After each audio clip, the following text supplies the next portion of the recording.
یوم جمعہ ایک کام بہت اہم ہے کرنے والا. میرے آقا علیہ الصلوۃ والسلام کا فرمان عالی شان ہے، جو جمعہ کے دن، حدیث پاک کا خلاصہ ہے، 200 بار درود پاک پڑھتا ہے، اس کے 200 برس کے گناہ معاف کر دیے جاتے ہیں. تو بالخصوص یہاں تاجپور کے اسلامی بھائی بھی اور مدنی چینل کے ناظرین بھی جمعہ کا دن جب بھی آئے کثرت کے ساتھ درود پاک پڑھنا اپنا معمول بنائیے.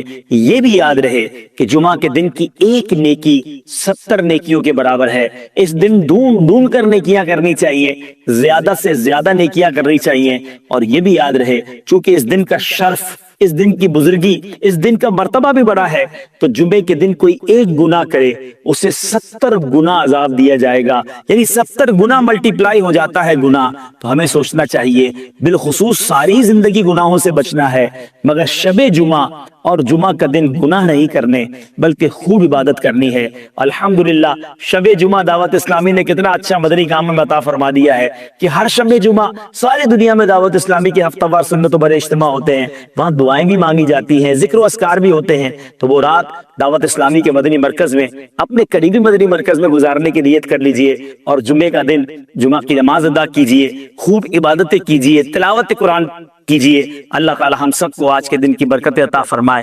حضرت سیدنا اوس بن اوس رضی اللہ تعالیٰ عنہ سے روایت ہے کہ میں نے نبی پاک علیہ الصلوۃ والسلام کو فرماتے ہوئے سنا، جس کسی نے جمعہ کے دن اچھی طرح غسل کیا اور صبح سویرے بیدار ہو کر مسجد کی طرف پیدل چلا، کسی سواری پر سوار نہ ہوا، امام کے قریب ہو کر بیٹھا اور اس کا جو خطبہ ہے وہ توجہ کے ساتھ سنا اور کوئی لغو بات نہ کی، اس کے ہر قدم پر چلنے پر ایک سال کے روزوں اور نمازوں کا اسے ثواب ملے گا.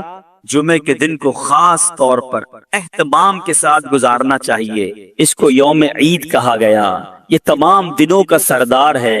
جمعے کے دن کی اتنی برکتیں ہیں کہ کوئی جمعہ کے دن انتقال کر جائے تو اس کو قبر کے منکر نکیرین کے سوال و جواب سے آسانی اور عذاب قبر سے نجات مل جاتی ہے. ہمارے بزرگان دین، ہمارے اسلاف جمعے کے دن ڈھونڈ کر نیکیاں کیا کرتے، مگر آج ہم نارمل طریقے سے جمعہ گزارتے ہیں. جمعے کے دن بھی معاذ اللہ گناہوں کا سلسلہ ہوتا ہے. یاد رہے جہاں جمعہ کا دن اس قدر مبارک ہے، وہاں جمعہ کے دن اگر کوئی گناہ کیا جائے تو اس گناہ کو بھی 70 گناہ کاؤنٹ کیا جاتا ہے. تو کبھی بھی شب جمعہ، جمعرات کی رات، ویسے تو کبھی بھی گناہ نہیں کرنا چاہیے، مگر اسپیشلی جمعرات اور جمعے کو زیادہ احتیاط اور زیادہ نیکیاں کرنے کی عادت ڈالیں. یعنی اگر اعلان ہو جائے کہ ہفتے میں ایک دن ایسا ہوگا جو جتنا کمائے گا اس کو 10 گنا کر دیا جائے گا، اس دن کتنا کام کریں گے ہم؟ ارے ایک دن میں 10 گنا ملٹیپلائی. جمعے کے دن ایک نیکی 70 نیکیوں کے برابر. مثال کے طور پہ آپ نے 2 دن بعد کوئی نیکی کا کام کرنا تھا،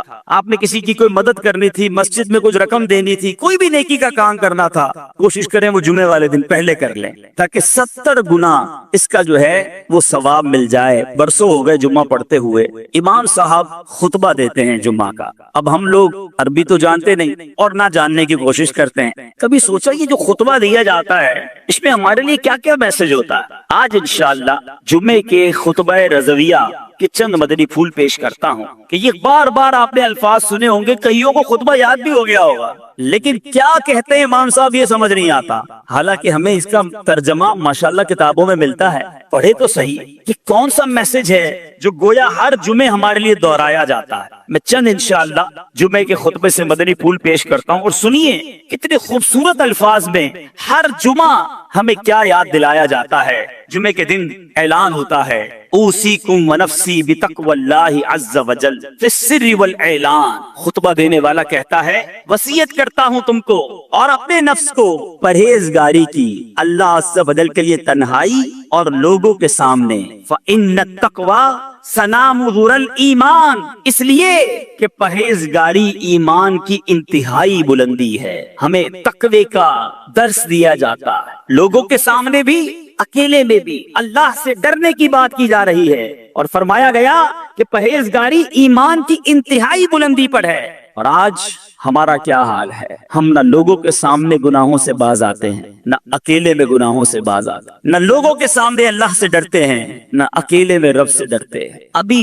جو مذہبی حلیے والے لوگ ہوتے ہیں وہ لوگوں کے سامنے تو شرم کر لیتے ہیں کہ چلو کوئی دیکھ نہ لے، کسی کو پتہ نہ چل جائے، مگر سوچئے جب اکیلے میں ہوتے ہیں، ہماری خلوتیں ہوتی ہیں، اس وقت ہمارا حال کیا ہوتا ہے؟ آج بڑا بھائی نہ دیکھ لے، میرا دوست نہ دیکھ لے، میری عزت کرنے والا نہ دیکھ لے، اس بات کا تو خیال ہے، مگر تنہائی میں جب دروازہ بند ہوتا ہے اس وقت یہ خیال کیوں نہیں آتا کہ رب دیکھ رہا ہے، اللہ دیکھ رہا ہے۔ اے میرے بیٹے اور پیارے اسلامی بھائیوں، جس سے سب سے زیادہ شرم کرنی چاہیے تھی وہ دیکھ رہا ہے، اور ہم اس وقت بے شرمیاں کرتے ہیں، اس وقت گناہ کرتے ہیں۔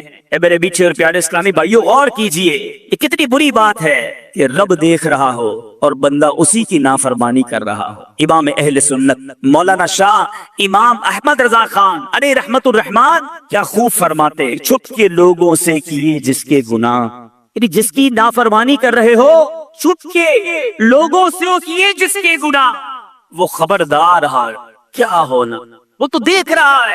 اور اگر وہی ناراض ہو گیا میرے بیچے اسلامی بھائیوں، ہمارا کیا بنے گا؟ خدا را آج مبارک دن اور مبارک مہینہ ہے، اپنے اندر یہ احساس پیدا کیجئے کہ اللہ دیکھ رہا ہے، اور جس کا یہ احساس اجاگر ہو گیا اس کو انشاءاللہ گناہ سے بچنا بڑا آسان ہو جائے گا۔ ایک بار ایک شخص، کتابوں میں لکھا یہ واقعہ، اس نے ایک عورت کو گناہ کے ارادے سے پکڑا، ہاتھ میں خنجر تھا، لوگ جمع ہو گئے، لیکن وہ بدماش تھا، اس سے چھڑانے کی ہمت کسی میں نہ تھی۔ اس زمانے کے ایک بزرگ وہاں سے گزرے کہ دیکھا ایک بدماش نے ایک عورت کو پکڑا ہے، ہاتھ میں خنجر ہے، لوگ جمع ہیں، بزرگ قریب تشریف لے گئے اور اس کے کان میں کچھ فرمایا۔ ان کا کچھ فرمانا تھا کہ وہ بدماش جو تھا گناہگار تھر تھر کانپنے لگا، ہاتھ سے وہ خنجر بھی گر گیا، عورت بھی چھوٹ کر چلی گئی، دھڑام سے گرا، بے ہوش ہو گیا۔ لوگ جمع ہو گئے، کہنے لگے تمہارا تو بڑا کر و فر تھا، تم تو بڑے جری، کسی کو جواب نہ دیتے، تم سے کوئی بات نہ کر سکتا، اتنا ڈرتے تھے لوگ تم سے، ایسا کیا ہوا کہ تم بے ہوش ہو کر گر گئے؟ وہ بدماش کہتا ہے پہلے یہ بتاؤ وہ تھے کون جنہوں نے میرے کان میں کچھ کہا؟ کہا وہ تو زمانے کے فلاں فلاں ولی تھے، کہا انہوں نے میرے کان میں آ کر صرف یہ کہا کہ جو تم اس وقت کر رہے ہو وہ اللہ دیکھ رہا۔ اے کاش اکیلے میں گناہ کرتے وقت، برائیاں کرتے وقت، حرام کماتے وقت، ملاوٹ کرتے وقت، جھوٹ بولتے وقت، انٹرنیٹ پر یا ٹی وی پر فلمیں، ڈرامے، گانے باجے، بے حیائی کے مناظر دیکھتے وقت یہ خیال آ جائے کہ اللہ دیکھ رہا ہے۔ جمعہ کے دن بار بار گویا ہمیں ریمائنڈر کال دی جاتی ہے، فرمایا جاتا ہے اوصیکم ونفسی بتقوی اللہ عز وجل فی السر والاعلان، اکیلے میں ہو یا تنہائی میں یا لوگوں کے سامنے ہو، تمہیں اللہ سے ڈرنے کی وصیت کرتا ہوں۔ میرے بیچے اسلامی بھائیوں، ہر جمعے یاد دلایا جا رہا ہے دیکھو اللہ سے ڈرنا، وہ دیکھ رہا ہے، مگر جمعہ پڑھ کے جا کر پھر گناہ کرتے ہیں، جمعے کے دن بھی برائی کرتے ہیں۔ ایسا نہ کریں، آئیے رب کی بارگاہ میں سچی توبہ کریں۔